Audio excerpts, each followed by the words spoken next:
This is the new Tissot PR516, a pretty beautiful piece of engineering from Tissot. And in this video, we're going to be covering all the specs and everything that you need to know about this watch, as well as discussing why Tissot keep eating in to Longines' market share. Welcome back to the Chisholm Hunter channel. My name is Harrison, as always. And the start of the Tissot Boom, or from what I saw was the Tissot Boom, was really when they introduced the PRX range. The affordable way to get a 70s inspired model without forking out 20, 30, 40,000 pounds for an AP or a Vacheron or a Patek Philippe. And basically what this created was a huge bubble around the PRX range, and that allowed them to diversify into different things. They diversified into the Quartz PRX, and then it was the Chrono PRX, and then there was different colors. And throughout this, they started scaling up their price, going into gold models with the PRX, which are thousands of pounds, then going into the Chrono models, which are thousands of pounds. Then we saw them go into the Siderel models, which are around about the £900 to £1,000 mark. And now we have this, coming in at £1,720. Just a little one, guys, before we go any further, I need to say a huge thank you for 50,000 subscribers. That is unbelievable. Thank you guys so much. And as I was looking through my statistics the other day, I realized that the percentage of people that watch these videos that haven't subscribed is going down. That is amazing. Thank you so much. So if you could do me a huge favor, if you haven't yet subscribed, and hit that subscribe button right now, I'd really appreciate it. You know, I should probably talk about a watch instead of rambling. So this watch is pretty damn incredible for the price. And the higher the price when it comes with Tissot, definitely the more you get. I mean, you can feel the price difference in the bracelet with that polished center link. Now, what I think they've done is adopted Longines' old bracelet from the Hydra Conquest. I'm not sure if any of you guys remember this, but it had the same kind of flap with a deployant clasp. Now, this isn't bad. And remember when the Hydra Conquest was out, it was at about the £2,000 mark. So you're getting what you pay for.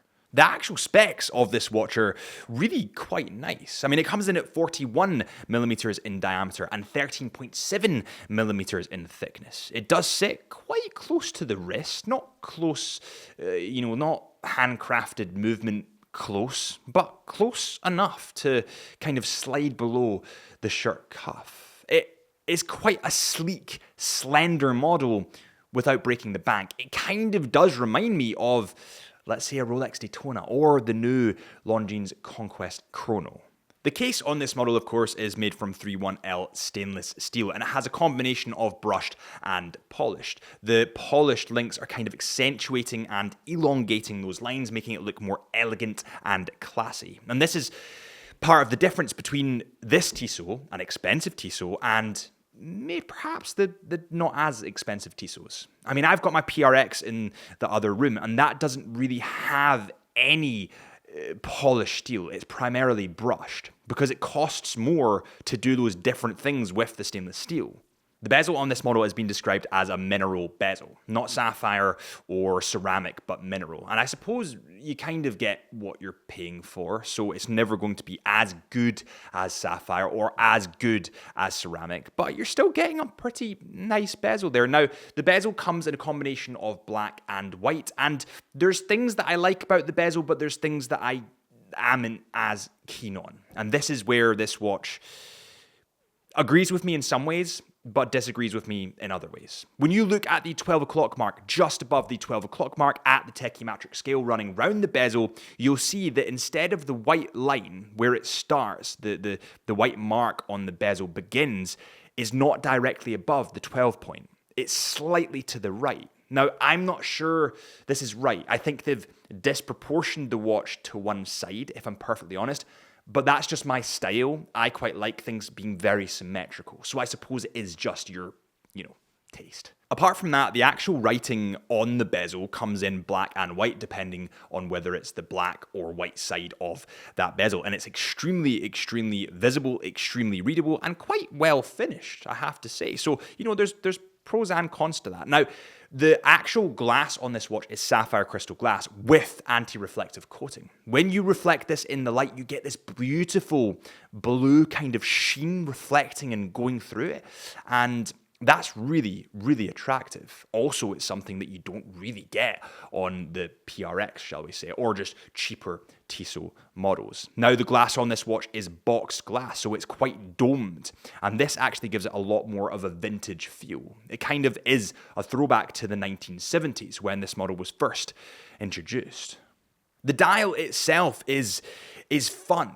It's classy, it's elegant, it isn't too much, but it's also not too little to the point where it's boring. You have enough color to make it pop, but not too little to make it boring. And that is something that so many watch brands just kind of miss at the moment. Honestly, it's really nice. The actual sort of dial itself is in black. You have the Tissot logo at the 12 o'clock mark. You, of course, have 3 sub-dials because this is a chrono model. Now, on the sub-dial to the right-hand side at the 3 o'clock mark, which is the 30-minute mark, you actually have a little bit of baby blue at the start of that, which is just stunning. And on that note, it is time for the wrist check. What's on your wrist today? Please let me know in the comments. Does anyone have this Tissot model? Has anyone invested in higher ticket items of the Tissot range? Currently, I have the Omega Seamaster King in the industry, the Great White, my light in the darkness.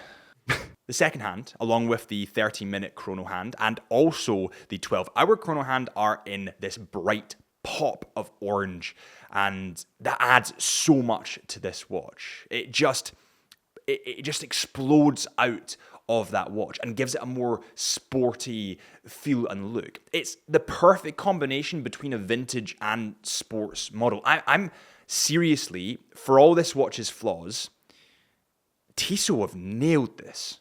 I mean, when you strip it all back, you need to see that Tissot haven't really been dabbling in those high price point ticket items for very long because they've always been the affordable brand. If you want your first luxury-ish automatic watch, the brand you go to is Tissot because they're brilliant for the money. So the fact that they've created this in their first maybe 3 years of creating high value timepieces like this, because this is £1,700, it's not cheap. It's pretty good. Anyway, as I was saying, the sub-dial at the 3 o'clock mark is, of course, the 30-minute sub-dial. And then at the 6 o'clock mark, you've got the 12-hour sub-dial. And then at the 9 o'clock mark, you have the 60-second sub-dial. Now, all of these sub-dials have a really nice metallic-y, silvery outline to the sub-dial, the circular sub-dial, and that reflects the light really, really nicely. And actually, we were playing with this in the studio when we were taking some photos, and it's nice. Now, of course, you have 1 crown and 2 pushers on the right-hand side. If you want to play around with that chrono model, you can start, you can stop, and you can reset, just like this. Now, the crown is quite nice alongside the pushers. They're quite well proportioned, but then we get to the movement.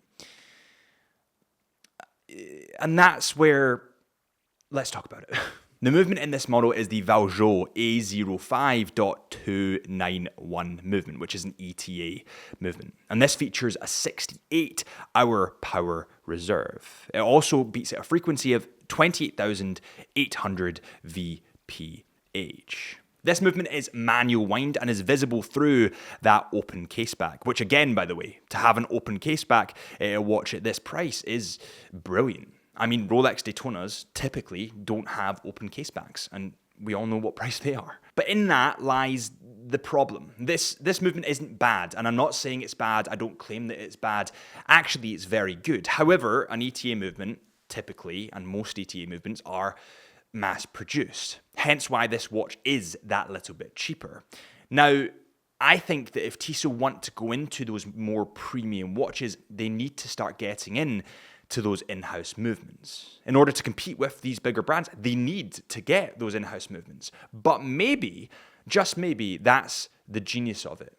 Maybe they'll stop around the £2,000 mark, and Longines takes it up to the £3,000 mark with their in-house movements. I just think it's really interesting what Tissot are doing with the push into the higher ticket items, so to speak. And I find it really weird that they're competing with their own brand, which is Longines. I mean, the Legend Diver comes in at around about the £2,000 mark, which is around about what this comes in at. So I don't know what game they're playing. Potentially what they're doing is the same thing that Rolex did. Rolex has got more expensive and more expensive as years went on. And then Tudors are getting more expensive and more expensive as years have gone on.